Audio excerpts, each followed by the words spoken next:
How's it going, guys? Welcome back to another Silica video. I am live at the moment with the man himself, Mr. DRAM, aka Martin, and I am also live on YouTube, so the guys are in YouTube and also on Twitch. They're going to say hello. You won't be able to see anything on screen because it's all nice and clean apart from my face, and we've got the gorgeous, handsome man himself up the right corner, I think, of me. Without further ado, we're going to get into the patch notes for Silica Update 0.8.66. The introduction of the Squid Boy, well, the Squiddy, which is a flying anti-air explosion unit. So it explodes. It in essence kills itself off, but it can deal quite a bit of damage. It can one-shot some unexpected infantrymen like it has done today to Mr. DRAM. Yes. Yes. But we're going to get into it, and DRAM, take it away with the with the lovely commander. This is redacted, reported in. Ah, yes. Commander, this is reporting in. Several incoming hostiles detected, approaching fast, requesting backup. Holy shit, mayday, mayday. Unit just took a hit and is going down. Need immediate assistance. Several squid-like bogies are closing. Last transmission of the aerial covert ops team. A pleasant morning and afternoon to you all. Oh, right. An update has been released focusing on optimization as well as the addition of the Squid, a kamikaze alien unit that is intended to counter human air units, though serves a purpose against ground units as well. Some balancing changes have also been made. It's in a while the focus shifts to be planned, sweeping overall of the AI. This will continue for some time, so stay tuned. Without your support, the game would not be half as what it is today. So a very personal thank you from the team. Take care and see you in the skies of Bolterus. And now we're into the patch notes. Excuse the big white thing in the background. That is my air conditioner. So it's not like it looks very okay. But we're not going to talk about it. It looks funny, but yeah, it's there. So as you can see, we've got like a nice little GIF up the top here, showing kind of like a newscast of Squid going over the top of a hover tank, and engaging the human air. So the introduction of the Squid alien unit, I will show it to you guys after we go through the notes, and we'll have a look at the Squid before we jump back into the games. So we've got some stuff on the technical side of things. So added Linux dedicated server support. So we'll jump into that a little bit. So what does that entail for the guys who like to host dedicated servers? Well, that entails, that they can run it on, for example, Ubuntu. I know someone tried it on, oh god, what was the other one? Oh, it didn't come, I've lost it in my mind. But basically, it means that you can run dedicated servers natively through Linux, or of course through VMs, virtual machines that are running Linux. The advantage of Linux versus Windows is, minimal overhead of the operating system itself, so the servers run faster and are more stable, basically. So that is why it was added, so that you get more stable servers. So long time running ones, yeah. The question I want to ask for Cornholio. Yeah, and one of the things is that the server that I had fired up on, the one that's in the company at the moment, that's running on Linux, it has been running non-stop for 2 weeks now. Has it? 3 weeks, something like that. Yeah. Pretty cool. It's pretty cool. I wonder if Cornholio is going to merge his over to Linux or get a virtual machine up to do it. I don't know if he's been planning to do that or not, but that'd be interesting to see, Mr. Cornholio, if you're in here still. Interesting. Yeah, because he's currently running off Windows at the moment, isn't he, on his own PC? Yeah, he's running off his own PC. Yeah. Changed, upgraded the Steamworks.net version to 20.2.0 and Steamworks SDK to 1.5.7. So, what does that give for us? Any minimal changes? That was an attempt to fix the desync issue that has been occurring recently, but unfortunately, it looks like unfortunately, I found out that I'll have to actually completely jump over to a new API from Steam, right? Because but otherwise, there's a couple of interesting things about the Steamworks SDK, the newer one. So Steamworks.net is the wrapper for Steamworks SDK. into C#, right? Which has been used, which we're using in Silica. And so, some of the newer stuff, I think there was like, obviously, the Steamworks SDK allows you to just interact with Steam, like either, through communicating in multiplayer, or like, essentially implementing multiplayer, or, like you got the achievements and all this other crap. And there's a few features which I forgot in my mind right now, why 1.5.7 was worth upgrading to. But mainly, you just want to stay on the latest one to ensure the. Oh yes, now I recall. So I could use Steam networking messages and like the newest Steamworks API, the networking API. Okay. Cool. Right, next one. Fixed. Movement values were normalized, leading to reduced turning speeds in vehicles. Was Yes. this? I don't actually recall what this is, unless you mean Okay, by so the shift. The shift. no. What happened was that when you input, for example, forward and right, this was a new thing because the input system was overhauled to a newer one which supported proper key binding, right?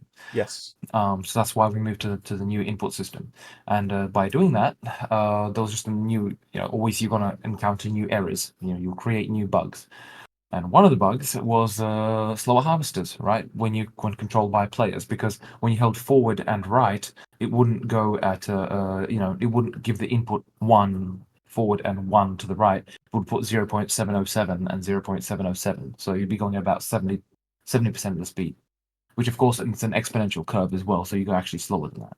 Okay. Interesting. Fixed. AI Pathfinder could get broken when soldiers decided to go for cover.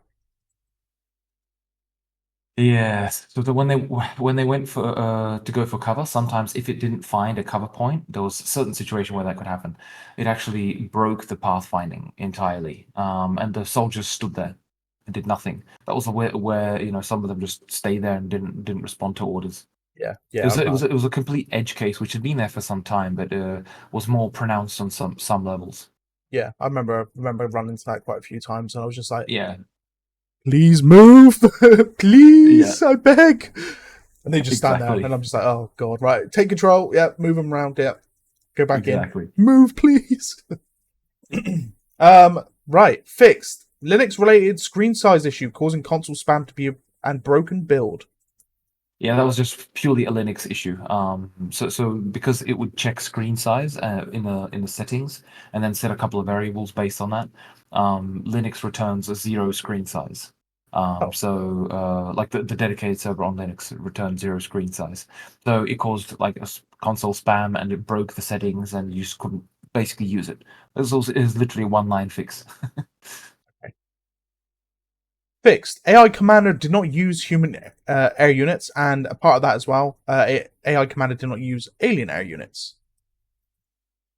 Yeah, that one was. I was a bit. Well, it was intentional at first, and then I forgot to switch it on. So each unit, in the editor, I can switch whether the AI can or cannot use it. And I switched it off at first because I didn't have the AI properly written for them, or properly written for them, shall we say? And yeah, I forgot to switch it back on. So the AI literally just wasn't using A units. Right, now we're jumping over to the controls. Added support for alternate keybinds and validation. So that one is so you can, for example, have W and the up arrow key for key bindings. For example, for movement or whatever. So that's the alternate key binds, because you always want primary and secondary, key bindings. And validation was just so you don't have things multiply, mapped to two things at once. Right, got you. Yeah. Added sneak key to Alien Air. Yeah, so there was the slower movement if you held shift. The aliens would, the humans would. Aliens slow down, right? Because they usually move at the fastest speed because they're melee. Then they want to be moving at as fast as possible. But with the air units, sometimes you wanted to kind of like move a bit slower, right? There's almost no use case for it, but it was just for consistency. And it broke with the updating it to the new input system. So yeah, that was just a fix for that. Okay. But there are certain situations where you do want to do that, where it's like you want to kind of like move a bit slower to avoid so easily detection. Yeah. Right. Changed. Resetting binds uses global binds as default if they exist. Yeah, that's basically like when you press reset before, I think it reset it to either what you had before or something like that. But right now it just resets everything to the default binds basically, if they exist. If there's no Yeah. if there's no default, then obviously it just puts it to nothing. Yeah. And then change bind validation revamp. Yeah, that's actually related to that one. Probably doesn't have to be there. It's related to the validation, which is Validation. yeah. Fix various input related bugs. Oh, that was a number of things where it was like you could, for example, open the console and still be chatting, and a few things like this, or you'd be in the map and you could do direct control and some other things like related mostly to commander view.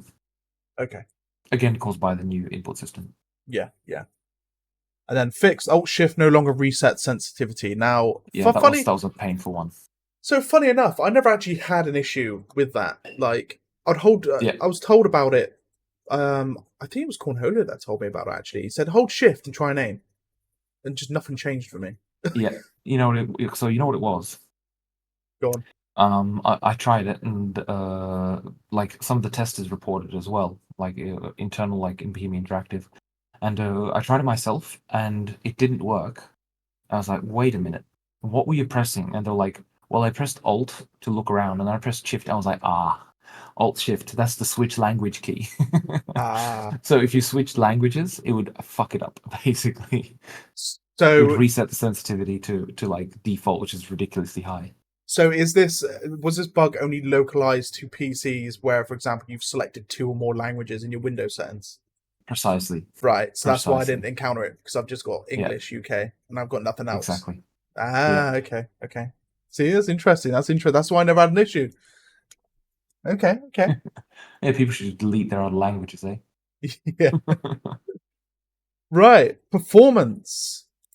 Optimized. Alien commander construction placement. Raycast multi-threaded. Yeah, so that one is basically right now when you're placing a building, it does a bunch of raycasts, which just means basically like, if you think about it, you take your finger and you point in a direction until you run into something from somewhere to somewhere, right? So if I do it from here to let's say over here and there's nothing in the way, well, it returns false. I didn't hit anything. Or if my hand is in the way, then I'd hit that. So that's what I would return, information about that. Then those raycasts were done. There was about, depends on the size of the building, but there'd have to be a lot of them per building, and those would have to be done at once and 4 times for each orientation of the building until a valid placement was found, right? And the way what I did with the AI commander was he would be looking for, like, he'd start off with a desired spot, and if that desired spot was like impossible, so he'd like try the four rotations. If that didn't work, he'd slowly spiral out, and that was divided over time. So it didn't have such a massive performance impact. But those raycasts still had to occur in that one call. Yeah. So the external guys basically like Flying Rat. That's the name of the company. They because they're helping with optimization. So they basically multi-threaded it. So those raycasts are not done in that one call, which stops the game basically until they're all done, and then it continues. But they did it so it's in a separate thread. Right. Okay. So what they call Flying Rat? Yeah, they're called Flying Rat. Yeah. What an amazing name.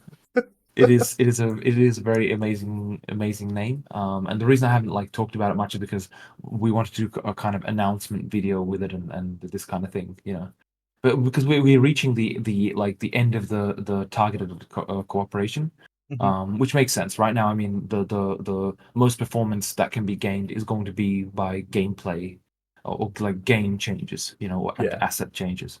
So we're That's getting to fair. that point. That's fair. Where was I? Fog of War textures for non-player teams only created when needed. Yeah, that's a little optimization thing. So when you had, for example, if you were That was mainly for deathmatch, I believe, like, or arena, internally called deathmatch. But yeah, it's mainly for arena when there was and wildlife. Yeah, when there was oh, sorry, no. It's actually for all teams. As long as there is no player on that team, it doesn't create the fog of war texture, right? And so when the fog of war is being calculated, it's just a bunch of numbers, right? But then it has to update a texture, which is used to kind of like display the actual information, the fog of war itself, as well as on the map, the fog of war there as well, right? Yeah, got you. Now, what was happening? It was still updating and creating those textures per team even if there was no players on it, which is useless, right? There's no point. So it's only necessary when there are actual players on there, because that's literally it should only be for the team you are on, really. Yeah, yeah. That makes sense. Yeah. Okay. Team losing target no longer causes frame time spikes in unit structure heavy scenes. Yeah, that was so when a team lost a target, it would try and remove that target from the list, and it could become a relatively large list. This is mainly when there's a lot of units and a lot of structures, and basically a lot of stuff to go through. That's when it would go and have to iterate through the list, and now it's much faster, basically. Okay. Character controller sphere casts multi-threaded. Yeah, so the way the character kind of like detects if they can walk on a surface is they have there's a kind of, you do a sphere cast. So how I was talking about before with the raycast, where you do it with kind of like a line, so like a finger, let's say. Just imagine doing it with a ball. Yeah, you take a ball and you push it, and if it touches anywhere along that way, it considers it hitting something. Okay. So that's how the character controller works. It basically has a ball which is cast from, I'm going to be honest, around the pubic area downward to the floor, right, where the maximum distance.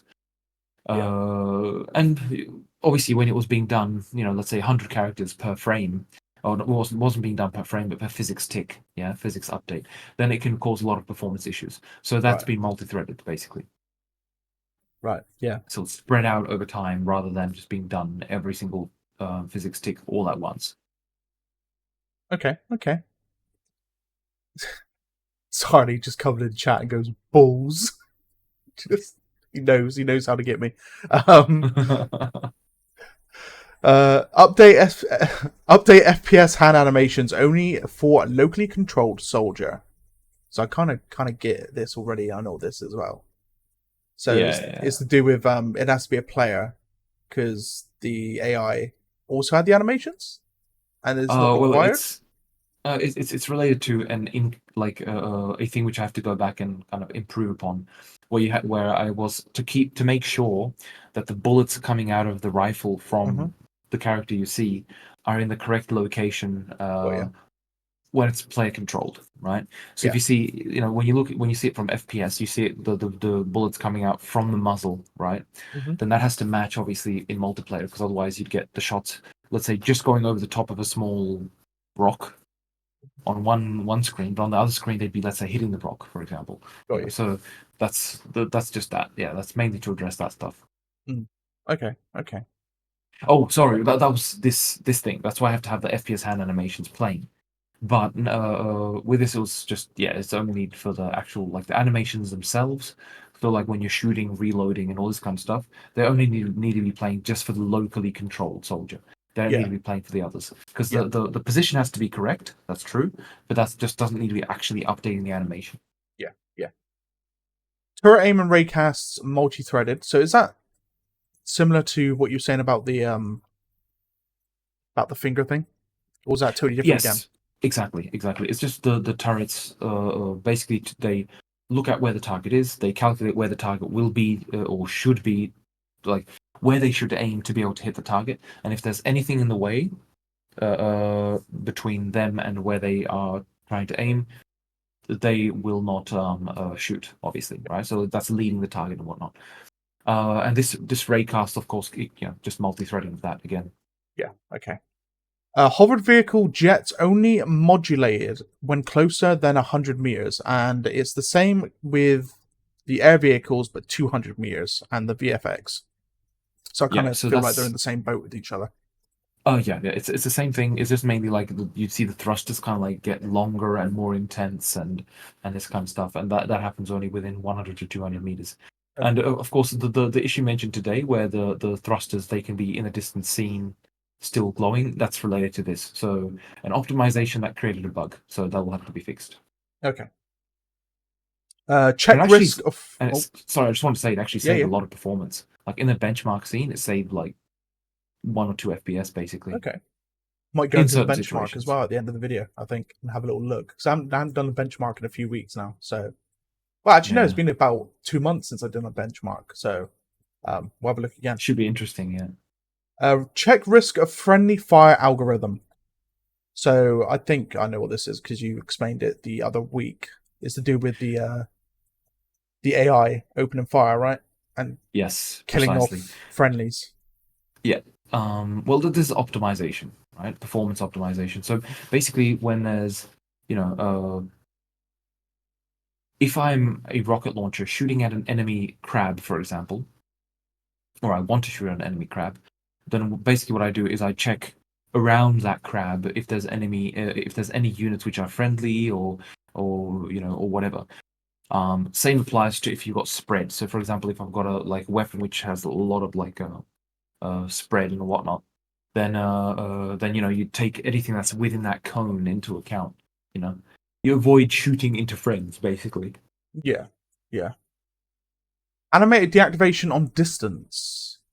Like, Okay, so that's basically that's related to the bug you saw today when you were running around in the crab, oh yes, where yeah, suddenly you had no animation. So units that are far away, the animator will just not animate. The animator being the animation controller, the thing that's actually moving the bones. Yeah, and it can save a lot of performance if it's if it doesn't have to be actually like playing the animation.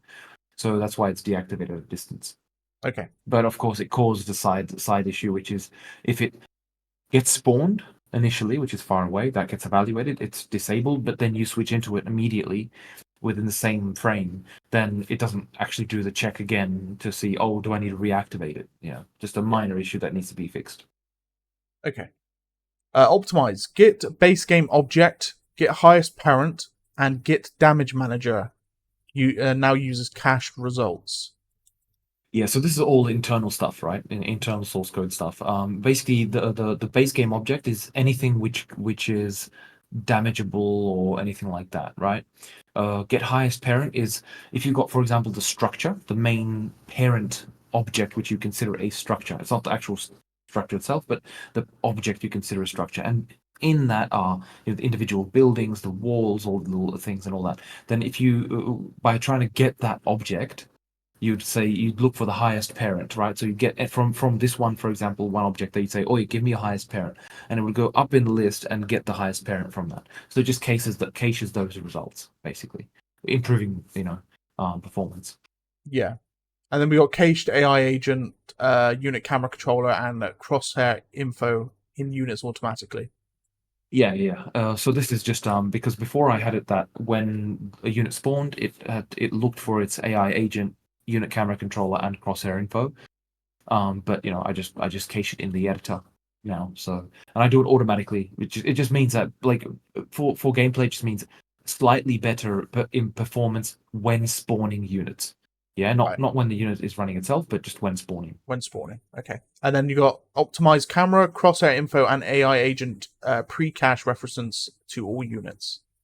Yeah, and that's related to the above Yeah. basically.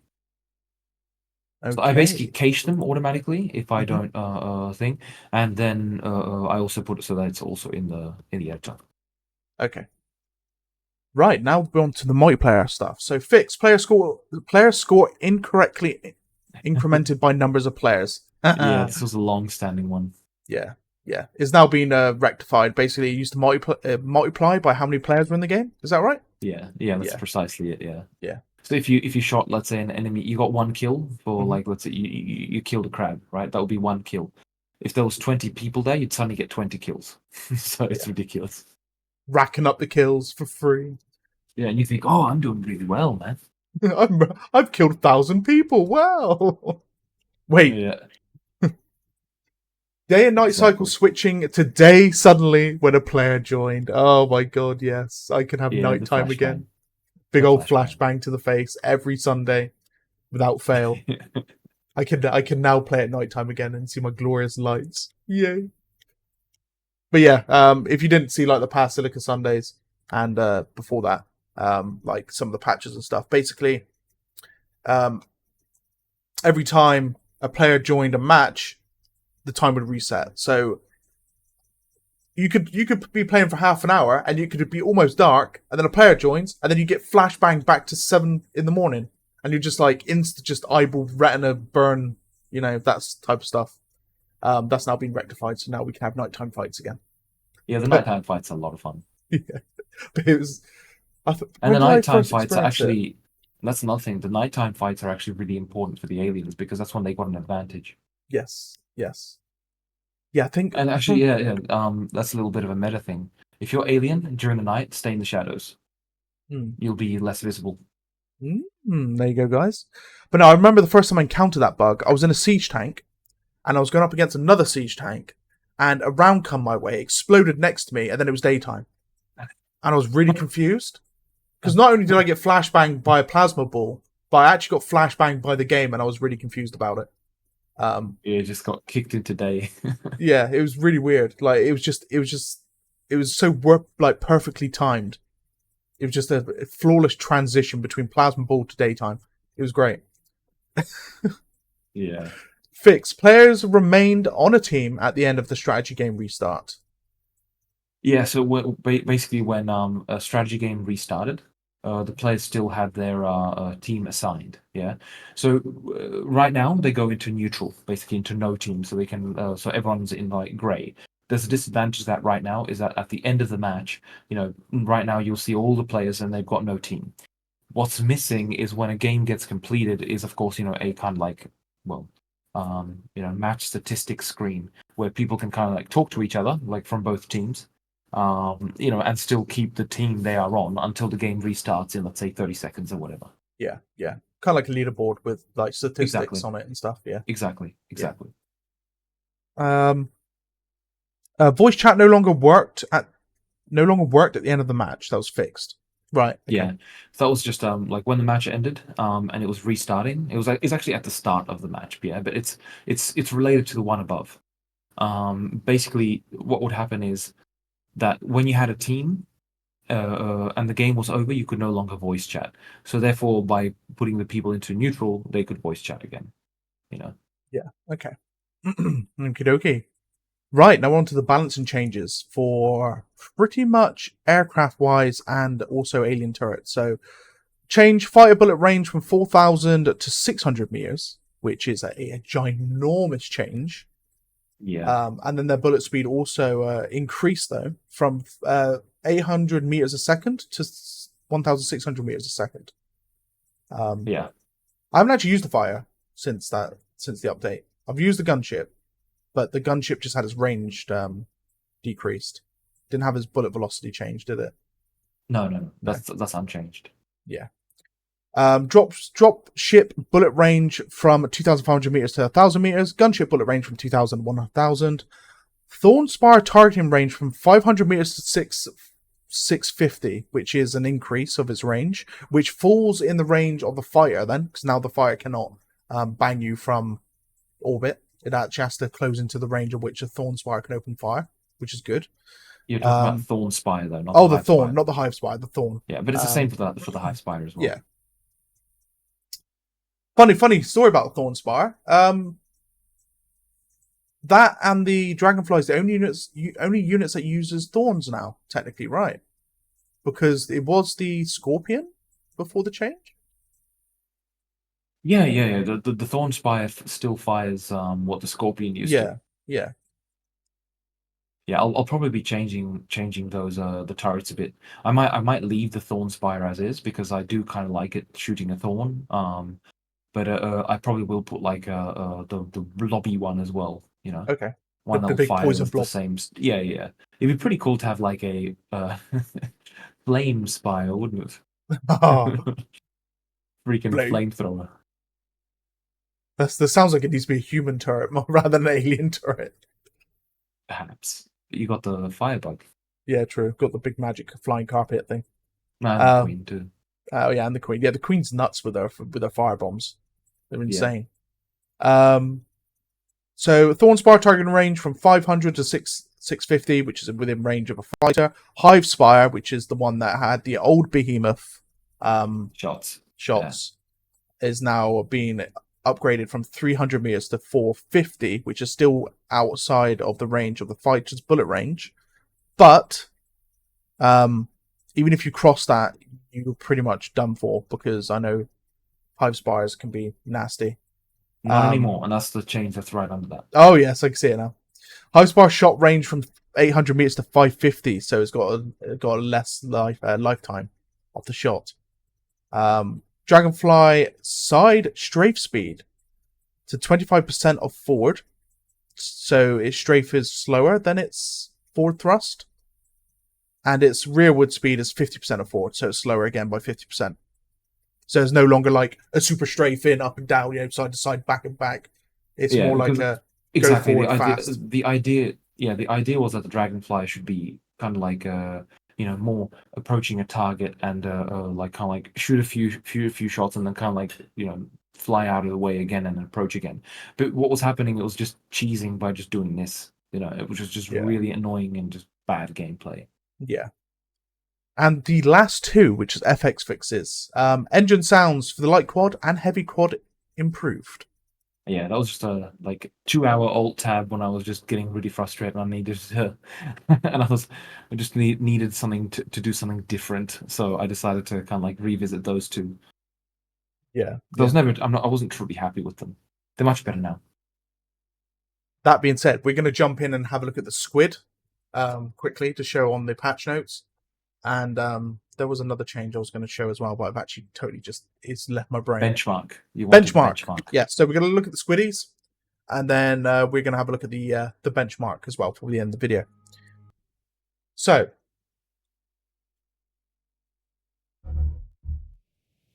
do it the old-fashioned way. Cheats, map,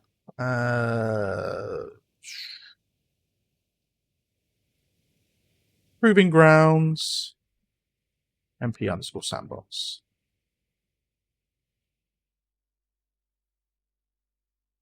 So, we're going to be jumping into the Proving Grounds map, and we're going to just have a look at the squid. I'm going to spawn about 20 of them and just show you how powerful they are in a swarm and how weak they are on their own. And we'll show the health pool as well as how fast they go. So, well, I mean, to be fair, when you said how weak they are on their own, I mean, I did get killed by one with a marksman.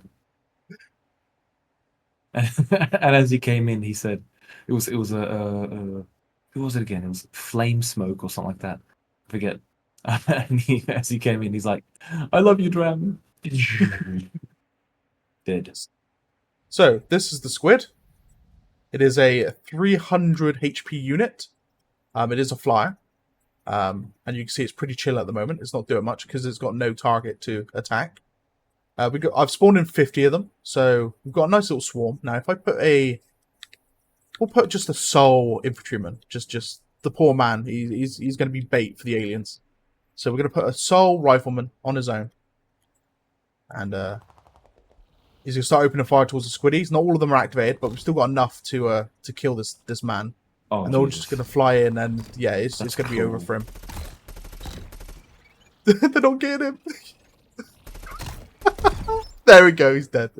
So they've all flown in. Now, if we put a vehicle down, so if we put just a quad,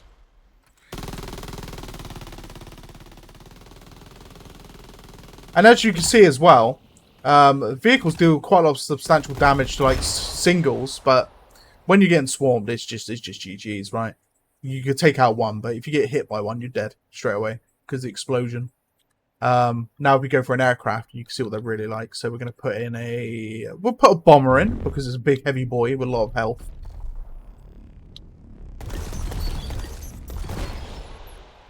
Yeah, and you can just see it just annihilates the bomber. It's a big target, easy to hit. Yeah, it's a big target. Now if I put in anti-air, hopefully things will be different. If I take control of it. move it forward a little bit.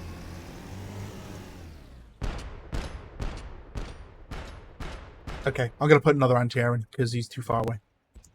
Ignore the crystals. DRAM's crystals. Yeah, those are the old ones. Yeah, it just bursts them like nothing, basically. Huh. Why ain't the AI shooting at that squid up there? Yeah, Lewis is saying on the last dev talk, you know, that we should allow the squid to boost and detonate at the same time, which is already in there, by the way, Lewis. It's just in the next build. It's not in the latest.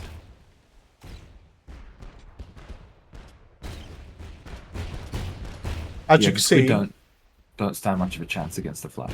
Yeah. I mean, you have enough of them, it can still deal quite a nice bit of damage. I mean, they're probably going to destroy him now because they just come from like multiple angles, and he's unable to deal with it like that because he can't turn fast enough. Yeah. So that being the squiddy now, if I take control of the squiddy and you can actually see him himself with me in control. Wait, I might be a soul squid, but it's okay. No, I'm not. I'm an alien squid. I'm already getting hit by anti-air.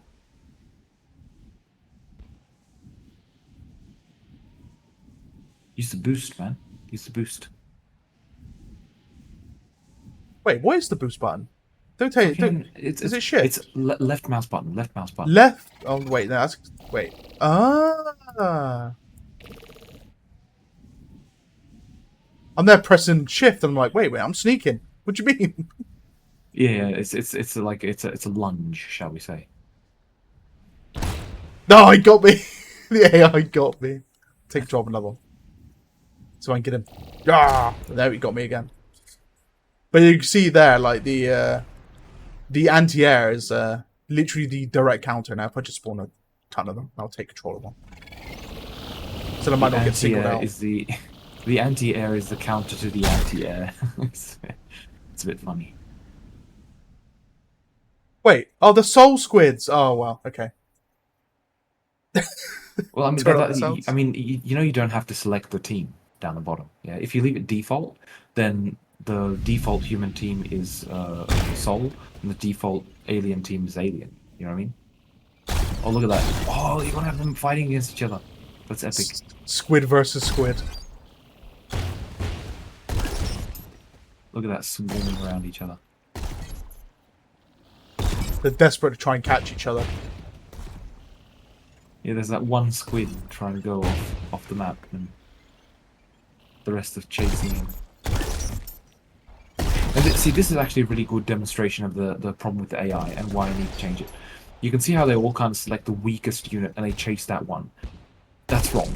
They should obviously be, you know, checking, okay, so, you know, my friend over there is targeting that one, I'll go target a different one. Or, you know, is the closest one a better option, and so on. So this is why the AI needs fast, sweeping changes. Wow. The flak truck actually took out half the squid then. Half the stack of 50 just annihilated them. Lewis is saying turn up sound. Turn up sound? Sounds all the way up. Yeah, sounds all the way up.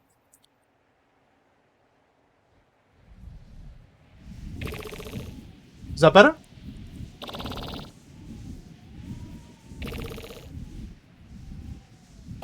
But anyway, we're going to be jumping into the benchmark in a moment before we end the video here. But that is the squid. It's a 300 HP flying squid eyeball that basically is sole duty in life is to blow up and murder stuff.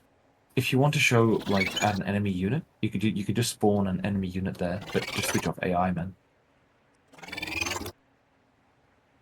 If you want to show it. Yeah. Did you know it's dealing damage even if I don't explode? What?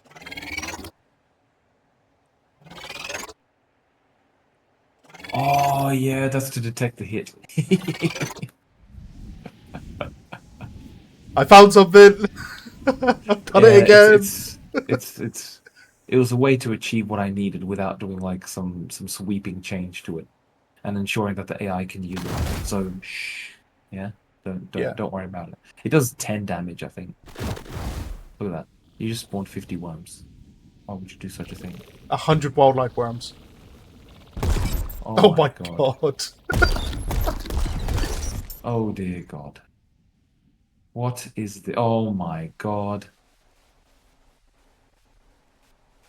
What are you doing, Lycan? What is Anyway, this? there you go. So that is the squid. You guys can jump in and play with it today. Oh, the Great Worm's turned up. Hello.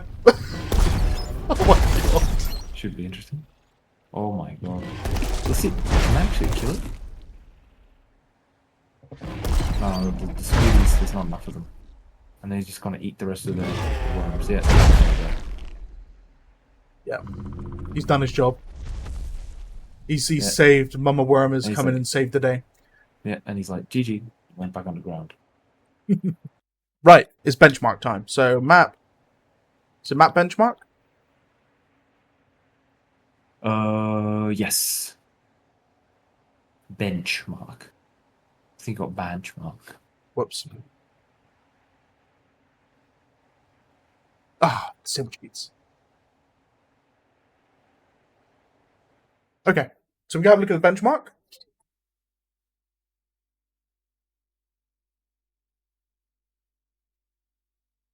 And we're gonna see how much of an increase in FPS I'm getting. Sly, but yeah. So like, when is Moria? I know you keep asking the question. When is Moria? It's Though, to Halloween. be Though, last time I fair- played it. Although, to be fair, Lycan, you are streaming at the same time. I am. I'm streaming. I'm also cloning my screen for the stream, so I'm gonna take a hit on that. Well, We'll let's see how it does. see. We shall see.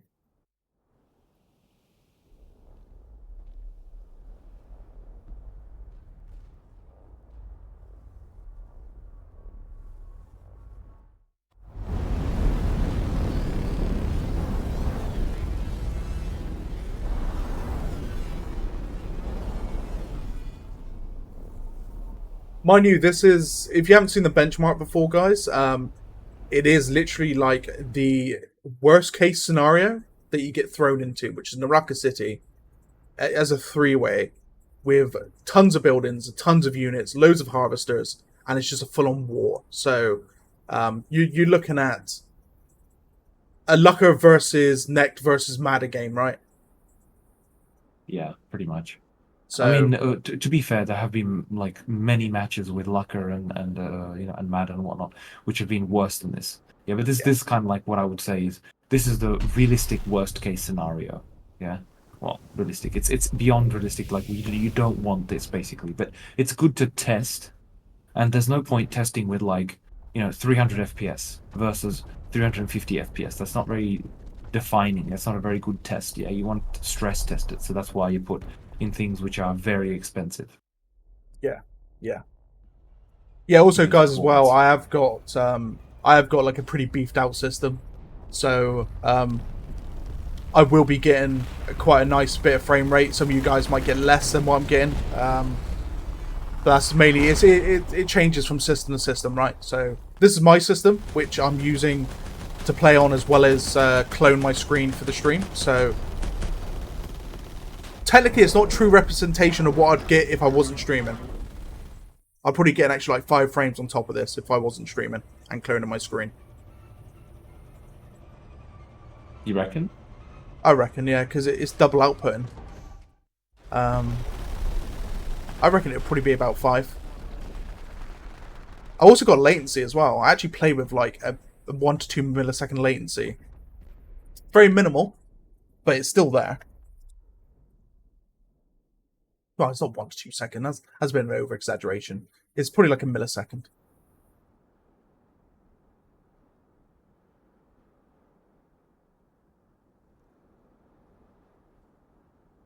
And that's the issue when you clone display.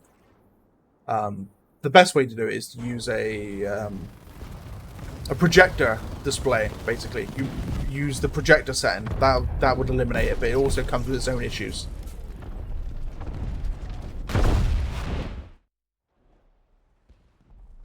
Oh, siege tank randomly just ramming a rail tank. Yep, you'll have to see it. Classical AI situation.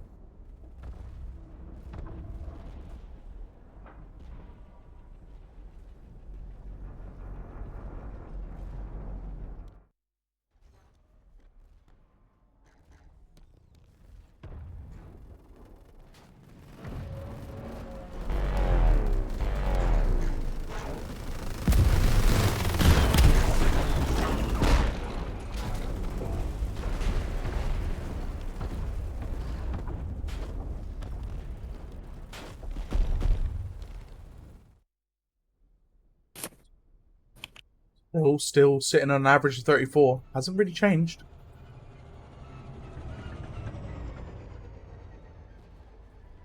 And to be honest, all the highs have been sat nearly at the 30 range. Yeah, it's actually pretty damn good. I envy your system.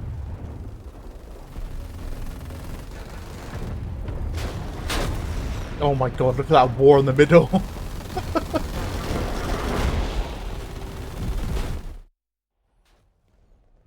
Need support for Steam Deck? You're on holiday at the minute. There is some support for it, isn't there, on Steam Deck that you've been working on, DRAM? Or you've worked on? For Steam Deck support? Well, basically Yeah. that just means adding controller support. Controller support. You know.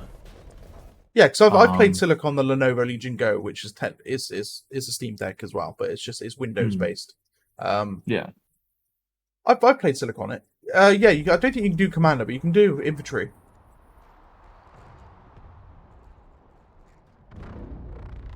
I mean, you could do Commander. It just means you have to plug in a mouse and keyboard. Right, there we go. Current FPS 34, average of 34, and that's like the worst case scenario as it stands. But as you can see, all of my hold on, I'm flying around. Most of my highs are literally sitting in the 30 range, and the lows are none of them have dipped below 20. They're all above 20 into the 30s on lows. So pretty juicy, if I don't say so myself. I actually could fly around. Let's have a look at this. Wait. I can fly around. Yeah, you can. You can kind of because it continues. It's literally just a strategy match that's just going. Three AI commanders doing their thing.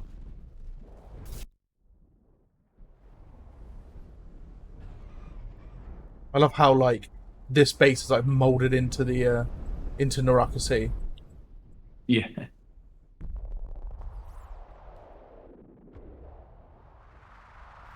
But yes. So there we go. That'll be it for the video. Thank you for joining me, Dram, again for another patch notes. Very much appreciated. It was my pleasure, man. Thank you for having me. Yeah, and thank you guys as well for joining on the stream. Very much appreciated. We're going to be ending that video here. And don't forget to like, subscribe, hit that bell notification button if you want to keep up to date with more Silica. And join us on a Sunday, every Sunday at 7 PM UK time for Silica Sundays, where we jump in and play for a few hours in the evening on the weekend. And Dram will join me from time to time. So you can come and play with the man and ask him some questions. And or kill him. You know, it's up to you what you want to do. So guys, it's always a pleasure. See you in the next video. We'll see you on Sundays. Bye. Take care, guys.